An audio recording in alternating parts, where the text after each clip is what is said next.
Obviously, I was really proud of Daniel Brown today. I think he went and just threw the ball in the strike zone, which is something we struggled a little bit with out in Los Angeles, and really proud of his effort. We got him out after 7. He had 92 pitches, and I thought he just competed extremely well. I thought what a great day for several of our guys, but especially Reed Humphreys, who pitches so well in the ninth, and we're going to utilize all of his skill that he's got on the mound. It's something he enjoys doing, and his slider is very competitive. He's got a great arm, and just came in and shoved it in the strike zone there in the ninth. But he really got us going. He stayed on a ball with 2 strikes there in the very first inning to get us going. I'm really pleased with his performance today.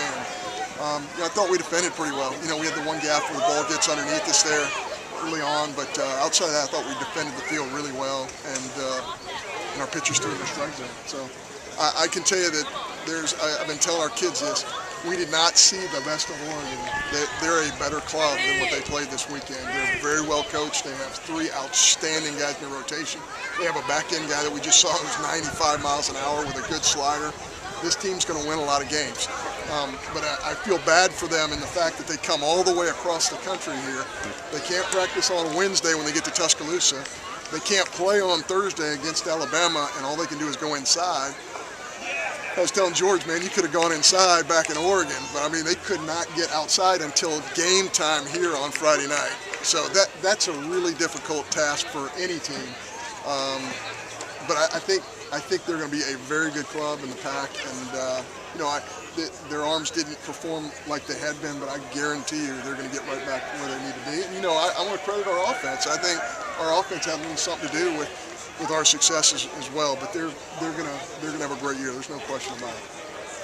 What does being top 10 team 3 games in a row, what does that kind of do for you guys as a springboard going forward?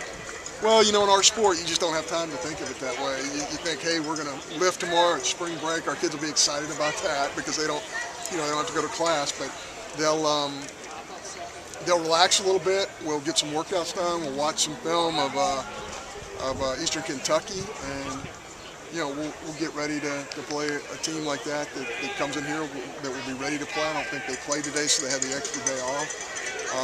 An Oral Roberts team that's very good. I think our kids will want to play during spring break. You certainly don't want to spend the whole time practicing. You want to play, and I think they're excited about that. Was that the starting pitching you expected out of this group this season? For Mississippi State? You talking about our guys? Yeah, I know how good our starting arms can be. I know how good they can be. And we still, even as good as Daniel was today, he's better than what he showed today. He has better command of that. I've seen him just top shelf, and he's still striving to get there. And today was a really good sign for him. I feel that way about all our guys. I don't think we've seen the best of Dakota Hudson yet. I don't think we've seen the best out of Sexton yet. I think those guys can continue to get better, and I think we have a couple of other candidates that will entertain in that rotation as well. Do you think there was a little something extra from that group, knowing the challenge that they had ahead of them with the opposing starting pitchers? Do you think there was something extra? Well, I mean, you look at their numbers, they're scary. There's no question. I mean, they're striking almost 2 guys out an inning before they got here.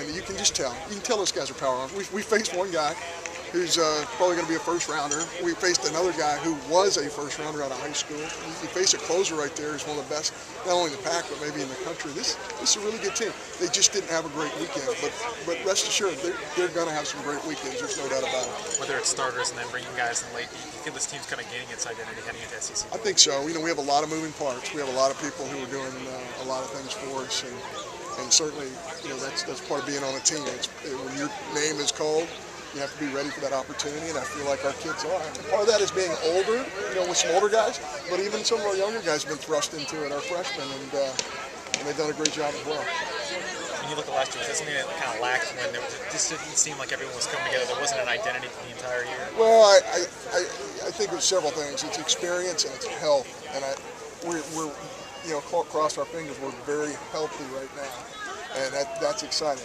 because when you have use of all your bullets, then it makes us a much more competitive baseball team. Regardless of any of Oregon's struggles, you also put up a lot of runs this weekend. How promising is that for you and your guys? Yeah, I mean, run scoring is really important. Your kids have to have confidence and believe that you can score in this ballpark. And this is not an easy ballpark to score in, so yeah, really pleased with that. And I think the other thing about our clubs is we have different people contributing daily. You know, and I feel bad for an Eli Marrero. I think Eli took 3 big-time swings today, almost hits the ball at the ballpark, gets a rocket to the shortstop, doesn't have anything to show for it. I think Lowe has really hit so many balls really hard. He's got bases loaded there with 1 out. You know, just crushes the ball right at the third baseman. So we feel like we left some stuff on the table today, but I think we had a pretty good approach from them, you know, for the most part.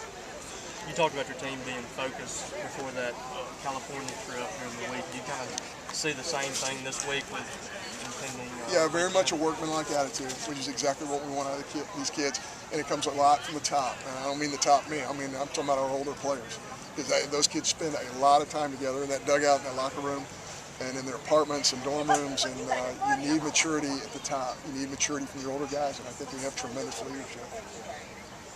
Thank you.